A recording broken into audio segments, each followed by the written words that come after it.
NEST 2025 examination is going to be conducted in the next 4 days on 22nd of June. I am sure that many of you are attempting lots of mock tests and previous year questions. And no wonder, I'm not surprised if you're finding the mock test or PYQs little hard and unable to solve all of them. So let me tell you what actually happens, what is the significance of mock tests and how important are they in the actual selection of yours in NEST examination or any exam like NEST, right? So what I can tell you from my experience is the mock tests are supposed to be hard, okay? Not every question supposed to get solved by you in a matter of seconds or minutes, but what their importance is, they just test. They are given to let you know that there are weaknesses that can still be rectified before examination. They're not there to point out your mistakes, overwhelm you or dishearten you that you cannot qualify examination if you cannot solve a particular question from a mock test or a previous year question, okay? When you're doing it, if you're not able to, that does not matter. What matters is how well you're able to analyze your mistakes that you have done, the solution that actually reaches you to the answer, and other kinds of analysis like given the topics you have done or not, in the time frame that is given in the examination. So all those things. So in this video, what I'm going to share you is the last 3 days strategy that you can follow before NEST examination so that you can excel NEST with the best version of yourself and perform very highly. Okay, so my name is Soumya Prakash, alumnus of Niser Bhubaneswar, and let's talk about the last 3 days strategy for NEST 2025.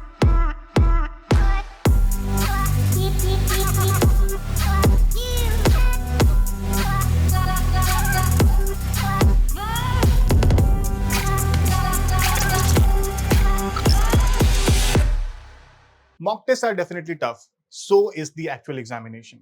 But they're just made to test your resilience, to let you know that what does actual examination demand from you.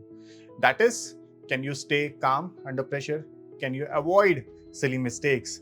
Can you revise smartly in the last few days that you have left, right? So let's discuss about the last 3 days plan, which you can follow to feel confident and maximize your performance in NEST examination.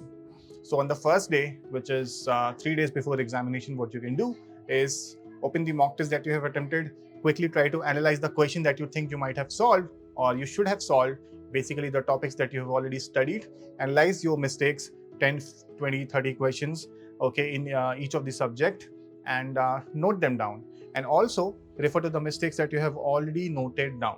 Okay, so you will be having a pool of like 50s of mistakes. Okay, analyze them, think twice around each of the mistake. Okay, how it could be avoided in the actual examination, what other mistakes can you do related to that particular mistake, and in this particular way you will basically be knowing about all possible mistakes that could have been done or that can be done in the actual examination so that you can avoid them. On the second day, quickly revise all the important formulae and facts, especially from bio and chemistry, so that you don't miss them. And in case any other question comes in the exam related to that, directly, indirectly, you can solve that particular question. And from physics, maths, you just keep a hold of all the important formulae and relations and quickly think around them, that what kind of questions can be asked, and tell yourself that you can do it because you have solved enough number of mock tests and PYQs related to that particular chapters as well. Doesn't matter, you have marked them correctly, incorrectly, you have analyzed them, you have solved them, and you have command on that particular chapter. On day 3rd, you don't have to do much.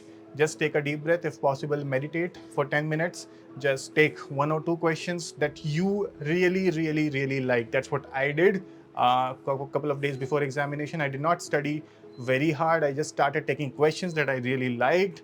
For my passion purposes, I started solving them, thinking around them. It can be a question from the mechanics, it can be a question from modern physics. You just think around that scenario. You just be grateful. You just think very naturally and be very candid with yourself and think about all those scientists. For example, what I did was, I remembered the next day was my NEST examination, the previous day what I was doing, since I already got admission into BITS Pilani, so I was kind of secured, but really wanted to get into niser, but I was not feeling pressurized. What I was doing actually is I was reading something from modern physics, I think photoelectric effect or something like that, and I was making scenarios in my mind. I was thinking very highly of people like Albert Einstein, Bohr, and Max Planck. And I was thinking how hard, it must have been for them at that time to discover all these effects, particle nature of light, and discrediting the wave nature of light that was already established at that particular time and in the popular belief. So when you do that, I was thinking all those scenarios in which photoelectric effect can be changed, can be tweaked, what newer outcomes can be observed, and was being very grateful that I got to study all these concepts of science, of physics, chemistry, maths, bio, and how I'm able to solve questions. Okay, doesn't matter if I'm going to solve successfully in the next examination or not, but in that present moment, I was happy. And I was solving questions, I was analyzing with a happy heart. When you do that, you feel contented, you feel satisfied, you have peace of your mind, and naturally, you bring the best out of yourself in the actual examination, because you're not carrying the burden of performing the best, crossing the cutoff marks, and all those things, getting a rank. And when you do it with a happy heart, you solve questions, take a deep breath, keep your calm under pressure, and number, marks, ranks, questions, that comes as a byproduct. Believe me, and if you don't, we do believe in you, and we know that you are going to do great, and we are always there to support you in any ways possible. With that, all the very best. See you in the next video.